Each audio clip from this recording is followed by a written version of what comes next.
Hello, my name is Rich Howard, owner of Architectural Builder Supply. This video is to bring you a closer look at the Corbin Russwin number 1080-114-A04-6-L4-626.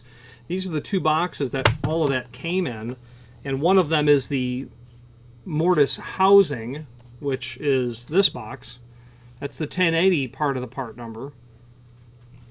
Then the large format removable core is the 8000 part of the part number, and that's what this client ordered. The only thing that this is missing is a control key, and we're going to talk about that all.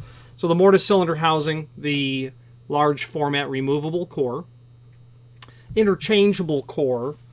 The terms interchangeable and removable are used interchangeably. Forgive me. They're used to refer to the greater universe of cores that can be removed using some sort of specialty tool.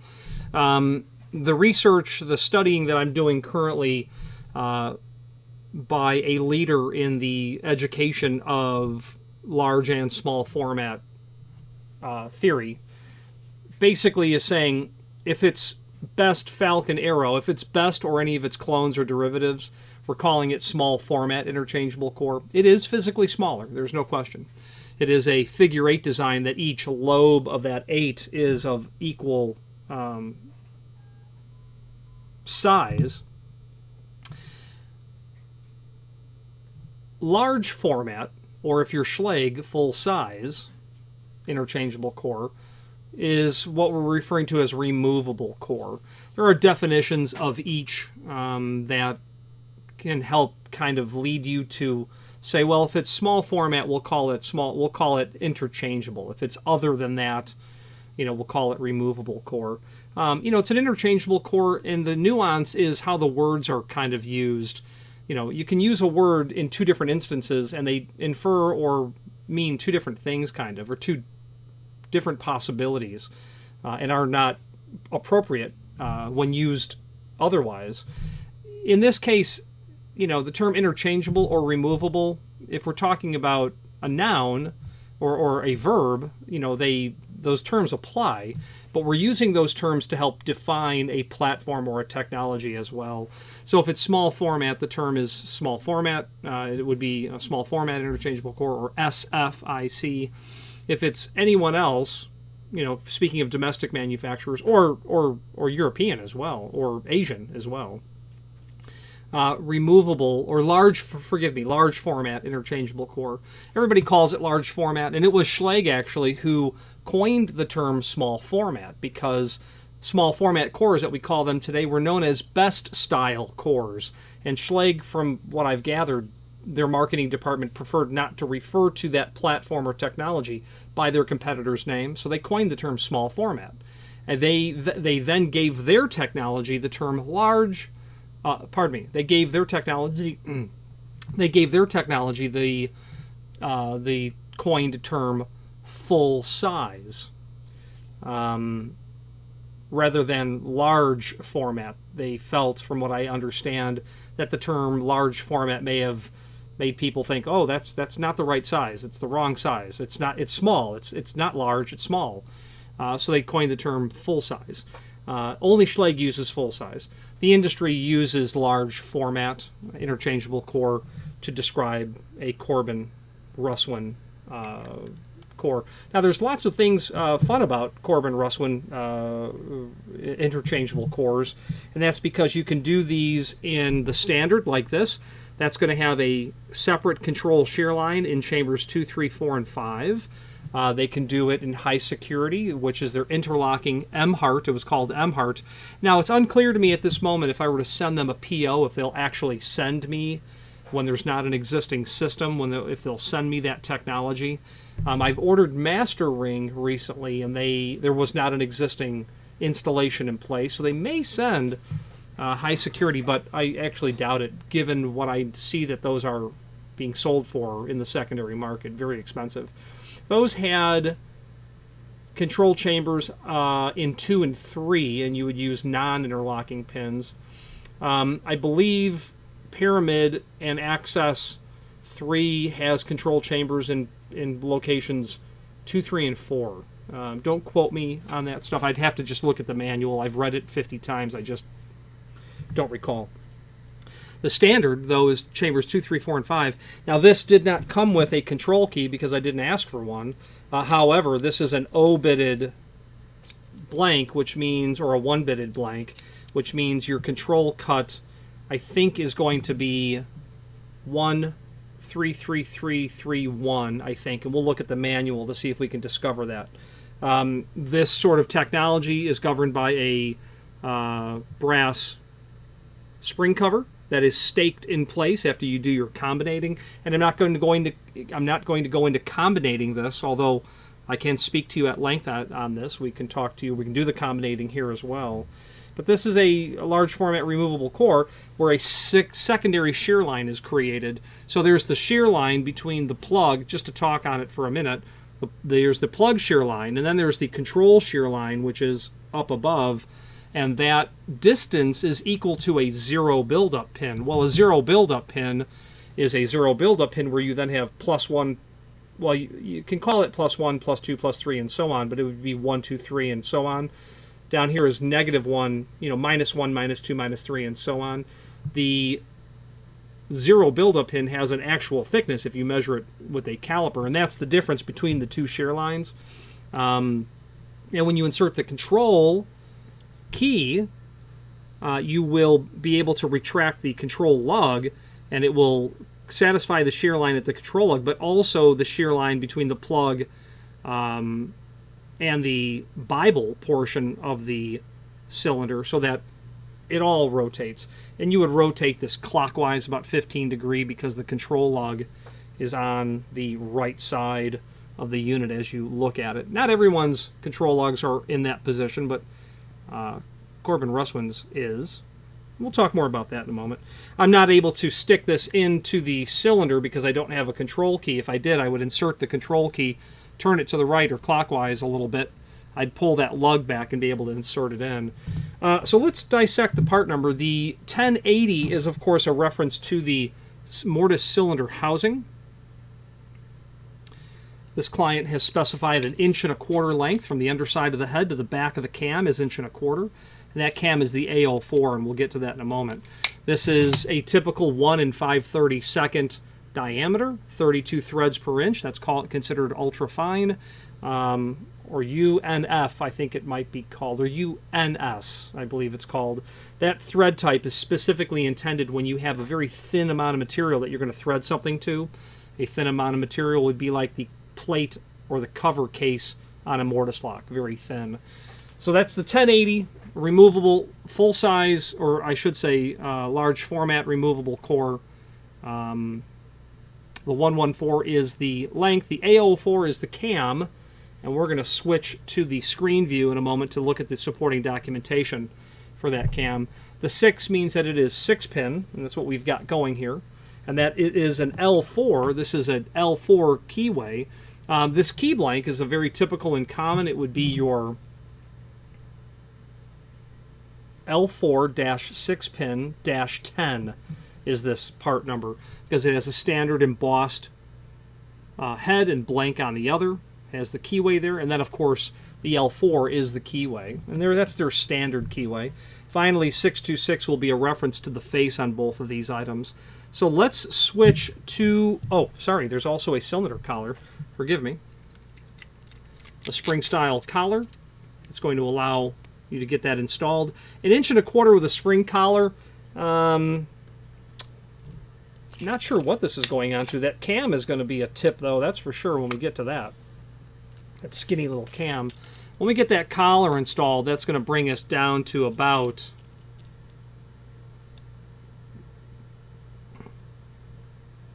maybe 13/16. Okay. Let's switch to the screen view where we can take a look at all the supporting documentation, and we'll dive into the cylinder manual as well. Okay, so this is the item that we are looking at here. Now, not much to see here. There'll be some photographs listed down below to show you what it looks like, but the manufacturer's page as seen here is where we can really dive into the supporting documentation. So first is going to be the product catalog. So let's open that up. And what we'll do is we'll simply search for 1080, and we'll dissect that part number and all of the other components. While that catalog is loading, we're also going to open the Corbin Russwin cylinder manual. That's here, and possibly the price list. But that cylinder manual certainly we're going to get into. Okay, so we're dealing with the 1080, so I'm just going to search for 1080, and I'm certainly going to find where that comes up. So the 1080 is literally large format interchangeable core. Okay, 6-pin. That's a 6-pin unit. It has the 6 in the part number, which is here. Now you can leave that blank if you're specifying, according to what I understand, because it will be considered standard. I put it there just so that I'm accustomed to having the placeholder there for the length of the cylinder. So we're dealing with a 1080. Now obviously the 114 is 1.25 inches, and as we scroll through all of the other instances, we'll certainly find other instances of the 1080.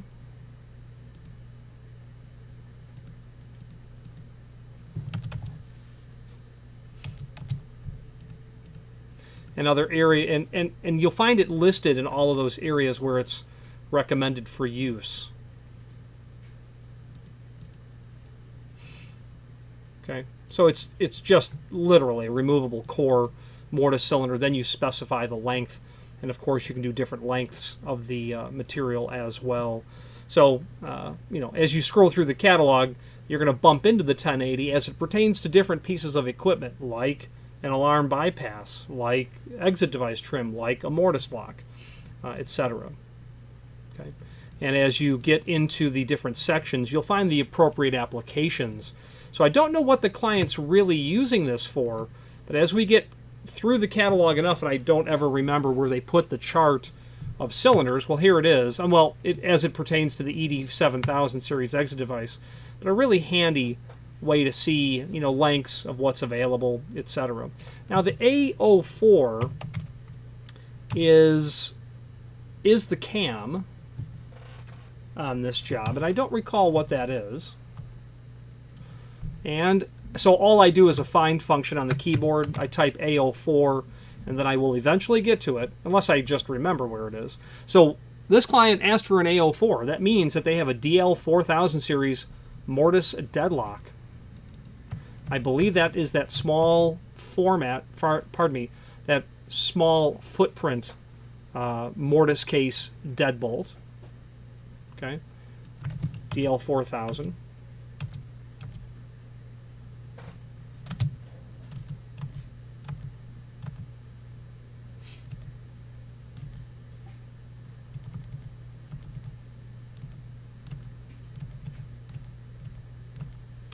I do not see it coming up here in terms of it being in a catalog section. Their deadbolts, their auxiliary locks were always up in the front.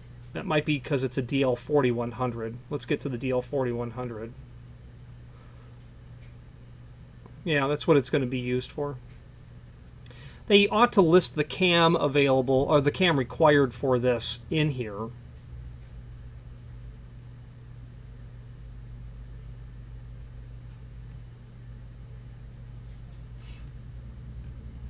So when they talk about the cylinders, they don't really tell us what cam to use. That's unfortunate. A04.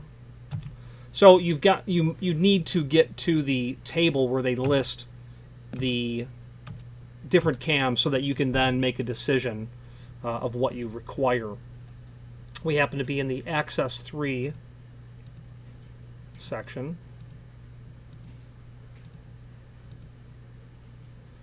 Lock set applications. This would be more appropriate, right? So, DL4000 series mortise lock. Deadlock. Mortise deadlock. A04. So that's what that very thin cam is used for. Now, looking at the rest of the part number, we have the 6. We know that's 6-pin. We have the L4. And L4 is fun. And let's take a look at what that means. So L4 is definitely going to be the standard keyway. unless you've specified otherwise.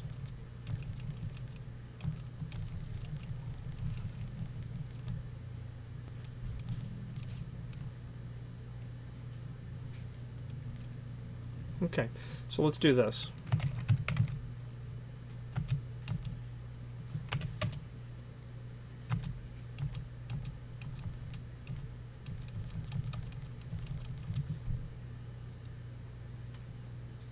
I know that that is up near the front of the catalog, so let's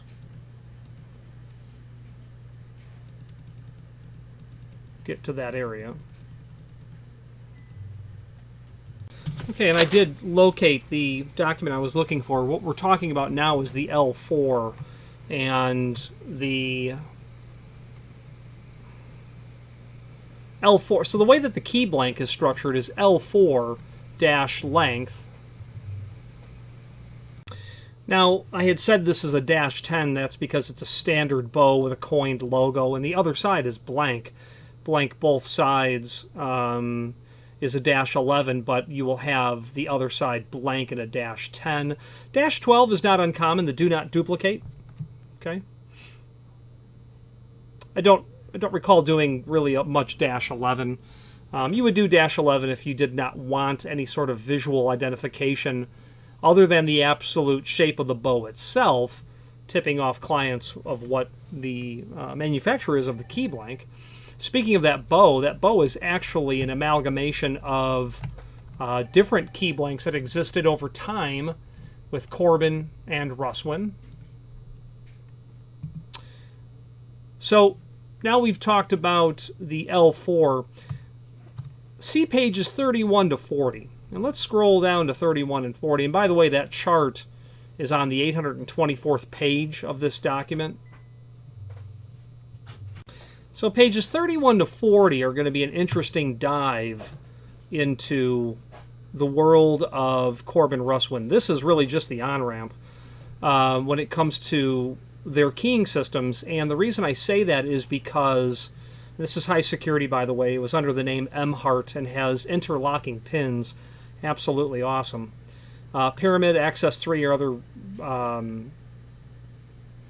security or restricted, patented keyways. So about pages 31 to 40, they're going to show us key sections or broachings of cylinders.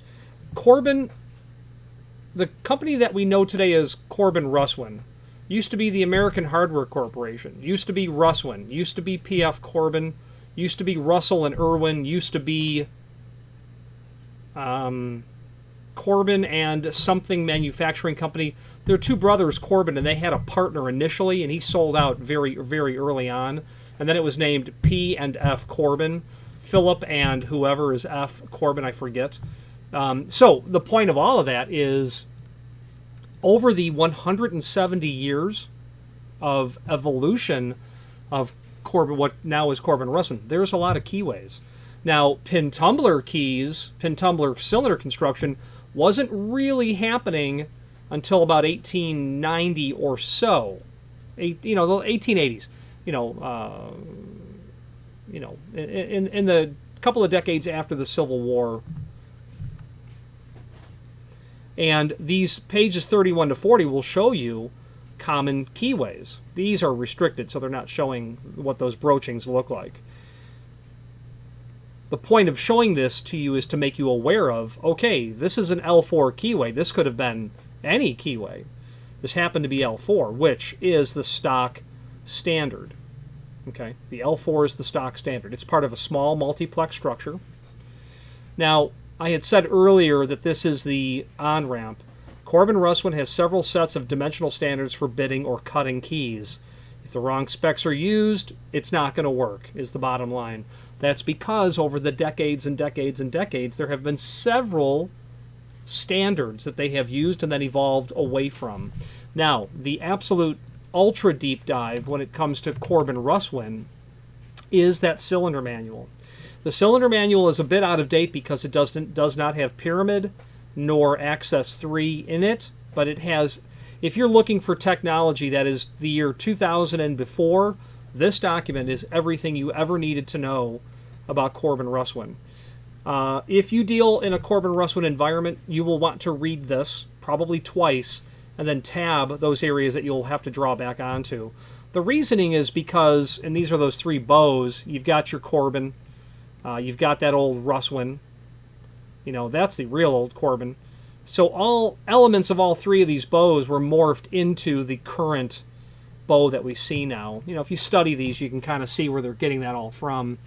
But because of these bidding classes over the decades and decades and decades have evolved, and Corbin and Russwin were under the same roof in Connecticut, but they were operating as independent companies, and they used different keying systems. So the point is that there is a ton of it, and without the roadmap of the cylinder manual, you'd have to be a talented locksmith to be able to reverse engineer this stuff so that you knew what was happening. And most locksmiths are incredibly intelligent individuals, so they know what's happening. But for the rest of us, this is the document that simply tells you all about the ecosystem of Corbin and Corbin-Russwin material. Now, in here will be those prior pages 31 through 40, but it will also include a tremendous amount of additional information, such as the depth and spacing data for these systems, the DSD, depth and spacing data. And as I scroll through, depth and spacing charts look like this. Okay, so we're doing an L4, and what's really going to bake your noodle if you're new to Corbin Russwin is they have System 70 and Pre-System 70. So what that means is, it's easy to remember though. In the year 1970, they went from a two-step system to a single-step system. So you can have, I want to get to the beginning and find our, okay, so Corbin Russwin Z and DH class, and the L4 is under that Corbin Z and DH class as it comes to the depth and spacing data. You can do an L4 in a pre-system 70 in the sense that you could actually pin that, but you would need to use an older keyway such as, you know, a depth and spacing chart that shows both System 70 and Pre-System 70. So the Z class is Pre-System 70.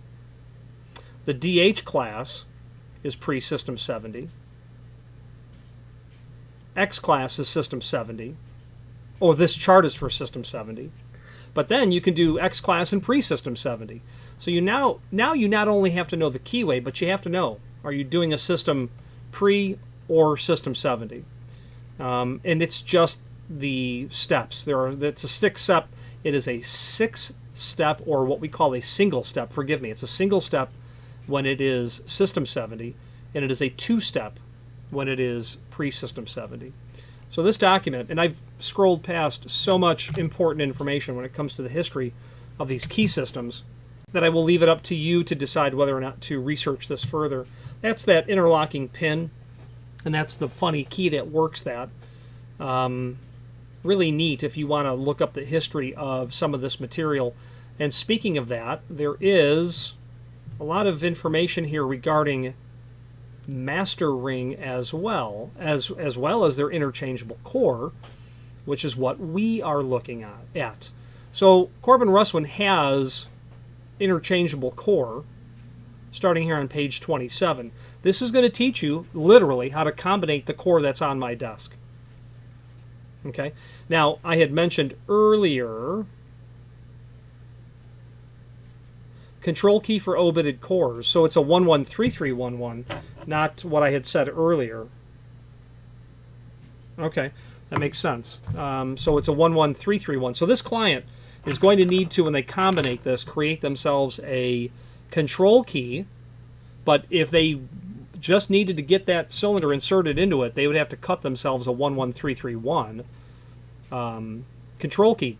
So how are you going to cut that? Well, you guessed it. You would go back to that depth and spacing data for the Z and DH class, System 70.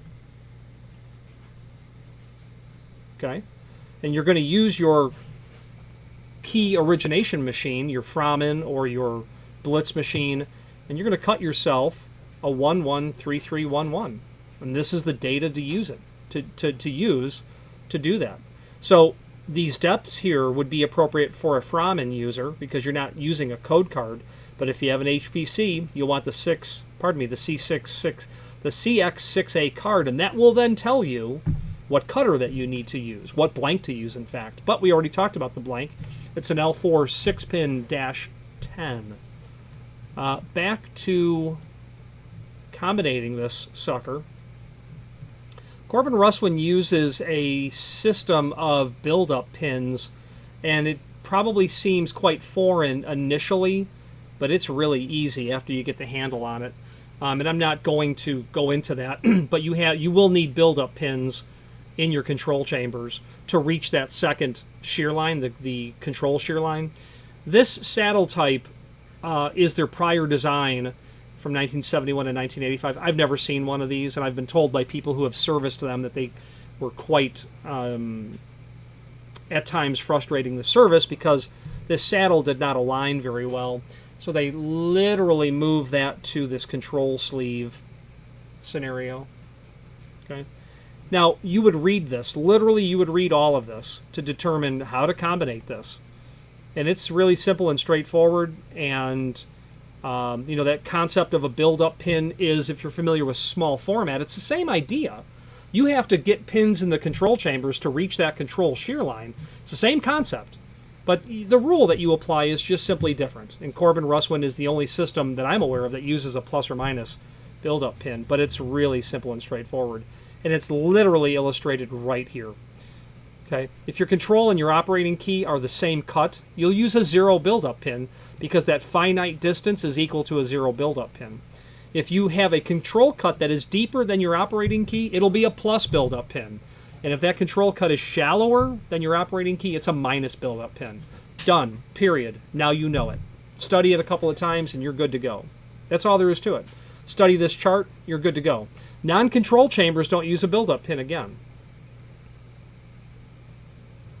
And literally, I wrote an article on Master Ring, and this document was the governing document that I used as my entry to learning more about the platform. And that, if you wanted to really see me blab on about Master Ring, the article link is literally right here.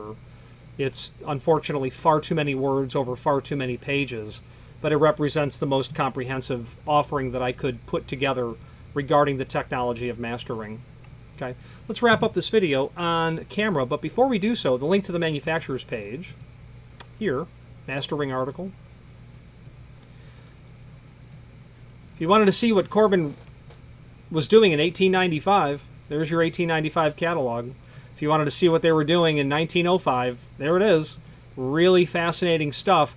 These documents will take quite some time to load, so be mindful of that. Okay, so that document is loaded, our 1905 catalog. It's 1,100 pages. And may not be something you're interested to look in, but I bet there's going to be other people that will find it fascinating. What did hardware look like 115 years ago? Here it is. Fun fact about Corbin, they supplied all the hardware to the Empire State Building, and if you know about that construction project, it was delivered under budget and 9 months early. It was all Corbin, and it was all Master Ring in that entire project. So really neat catalog here. I could go on and talk about it for days, as you can well imagine. Let's wrap up this video on camera.